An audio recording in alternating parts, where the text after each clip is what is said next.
धन्यवाद अध्यक्ष महोदया।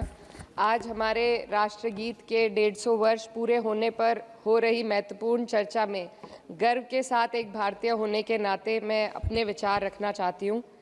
सदन में इतिहास को तोड़ मरोड़ कर पेश करके फिर से मुस्लिम तुष्टीकरण के नाम पर भारतीय मुसलमानों को कटघरे में खड़े करने की कोशिश की जा रही है। लेकिन मैं सदन में बताना चाहूँगी कि हम भारतीय मुसलमान जिन्ना के आह्वान को ठुकराकर अपने इस प्यारे वतन की मिट्टी के साथ मजबूती से जुड़े रहे। हमने महात्मा गांधी, बाबा साहब डॉक्टर भीमराव अंबेडकर, रविंद्रनाथ टैगोर जी, सुभाष चंद्र बोस जी, मौलाना अबुल कलाम आज़ाद, अशफाक उल्लाह खां साहब के विचारों को अपनाया। हम भारतीय मुसलमान इंडियंस बाय चॉइस हैं, बाय चांस नहीं। वंदे मातरम के किन छंदों को राष्ट्रगीत के तौर पर अपनाया जाए, यह फैसला सर रविंद्रनाथ टैगोर और सुभाष चंद्र बोस जी जैसे नेताओं के परामर्श के बाद हुआ।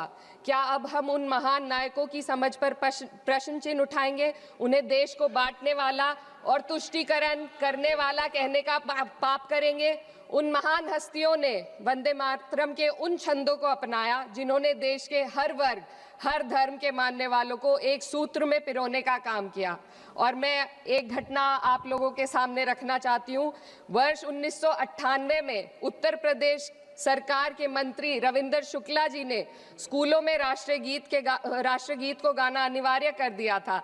लेकिन तब के तत्कालीन प्रधानमंत्री अटल बिहारी वाजपेयी जी ने, जो उस समय लखनऊ के दौरे पर थे, उत्तर प्रदेश सरकार के इस फैसले पर नाराजगी जताई और यूपी सरकार ने राष्ट्रगीत को अनिवार्य करने वाले मंत्री को बर्खास्त कर दिया था। अब मैं सत्ता पक्ष से सवाल करना चाहूंगी,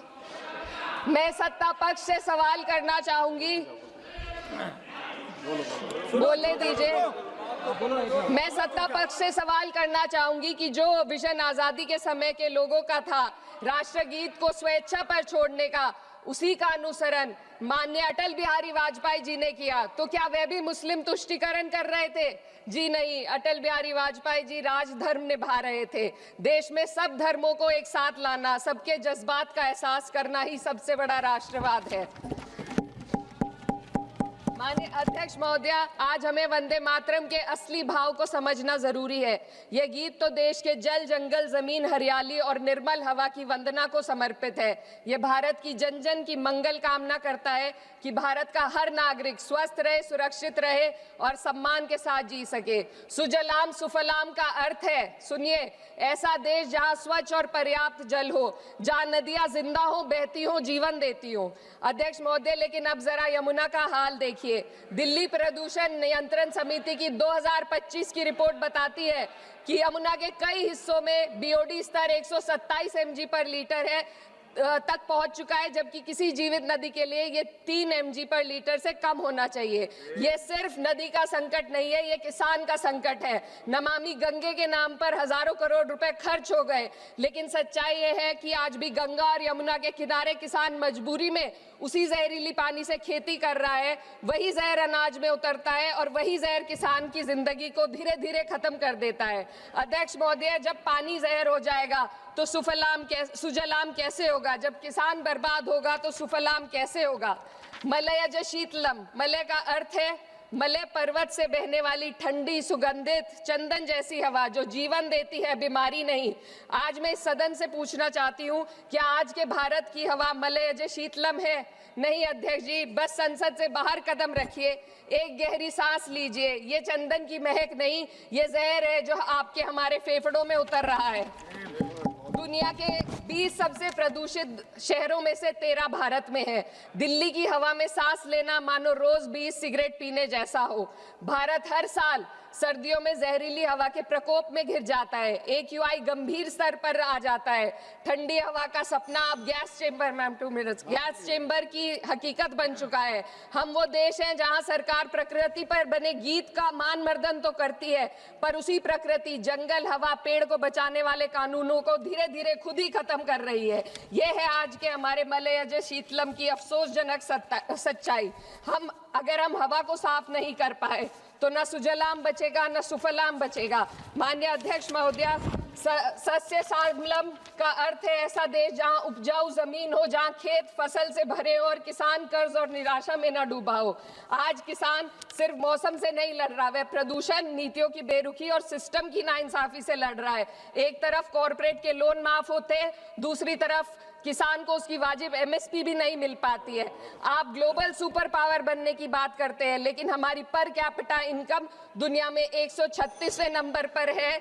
हम अपने छोटे पड़ोसी देश से भी पीछे हैं। हमारे लोग $2,500 तक भी नहीं कमा पा रहे एक साल में, और जिन अरबपतियों की ये रक्षा करते हैं वो इतना पैसा एक सेकंड में कमा लेते हैं। आज वंदे मातरम को बुनियाद बनाकर राजनीति की जा रही है, लेकिन जमीन पर जंगल पूंजीपतियों को सौंपी जा रही है, आदिवासियों को उनके घरों से उजाड़ा जा रहा है।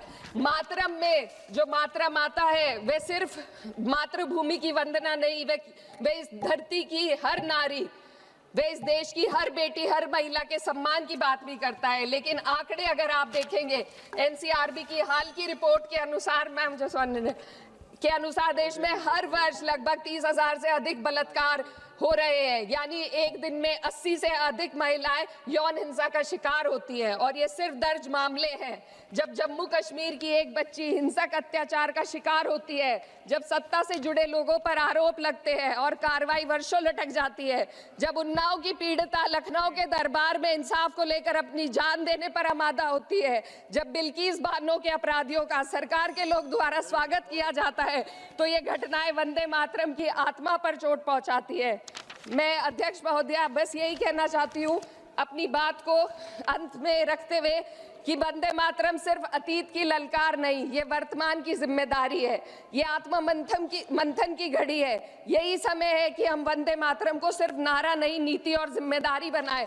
और अपने जज्बात को मैं आलमा इकबाल साहब के तराना-ए-हिंद के साथ इस सदन में रखना चाहती हूँ कि सारे जहां से अच्छा हिंदुस्तान हमारा, हम बुलबुले हैं इसके, ये गुलसिता हमारा, मजहब नहीं सिखाता आपस में